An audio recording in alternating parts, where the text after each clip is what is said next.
Hi there. This is the elementary Sunday school lesson for this coming Sunday, March 25th. Sunday school starts at 10 o'clock and the elementary kids will meet here in the temporary building. All the supplies for the activities and the Bible readings are going to be in the bookshelf in the main room there in the temporary building. The story the kids are reading is about Jesus' arrest. This is the page in the Shine Bible. It starts on page 266. This, of course, is Palm Passion Sunday. So this is pretty dramatic turn of events here in the Jesus story.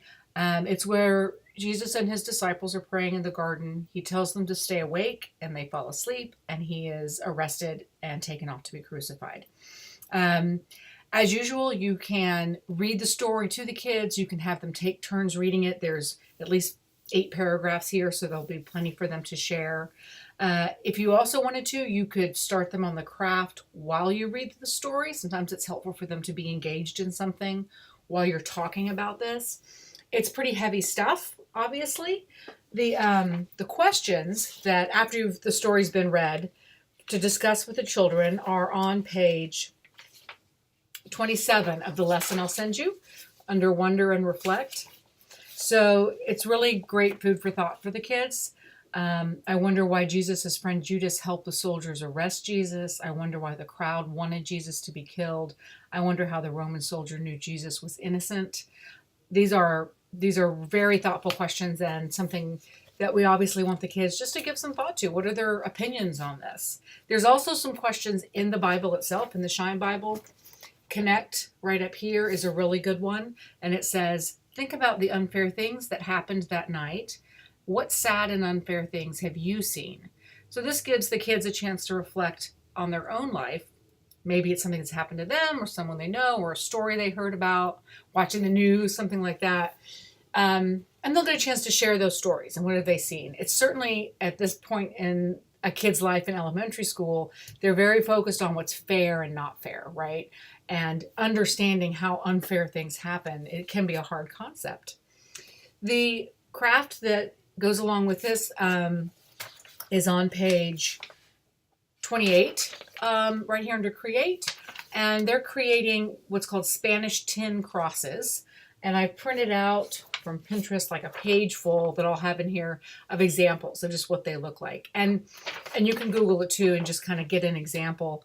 So there's crosses basically that are either made of tin or they're wooden and have tin nailed to them with some kind of embossing or engraving so that they're intricate, they're beautiful, and it's just a type of cross. I have some in my house actually. They're really lovely. So I have templates for the kids to use. There's 2 crosses per page and I have 6 pages here, so that should be plenty. But you can always make more copies if you need to. So they'll cut it out. And if there's enough for each kid to do 2, that's fine as well. They'll cut out their cross. I will have tin foil here that they can then wrap around the cross, either cutting it or tearing it to fold it around all the edges. Tape to tape the back of the tin foil so it doesn't come off very easily. Then they'll take maybe a pencil that they can smooth over the tin foil to kind of create a nice smooth palette, and use a sharp edge of scissors, pencils, something like that. Not super sharp, obviously, but something that they can press into the tin foil, that they can create their own embossed look, their own Spanish tin cross.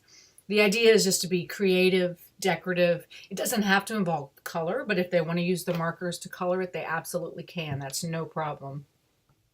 Another thing you might want to, if there's time, discuss with the kids. Also in the lesson plan, on page 27, under Peace Notes, they spend some time talking about nonviolence and Martin Luther King Jr.'s, nonviolent protest. And he's talking about the 6 different kind of ideas of nonviolence. Nonviolence needs courage. Nonviolence seeks to win friendship and understanding. Nonviolence tries to defeat injustice, not people. And it's basically in contrast to what is really a very violent story and what happened to Jesus. And so showing the kids that there's an alternative that's been used and has been used successfully is an important thing to let them know.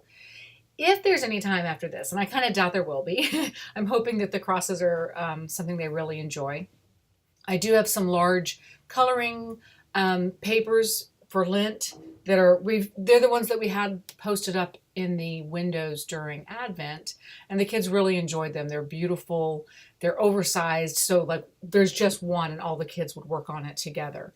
That'll be available as well, because you never know, some kids rush through something and then need another activity to go to. So that will be available if you need it. Let me know if you have any questions. I'll be around Sunday. I'm teaching the youth, but I'll be here, so I'm happy to help. Thanks so much.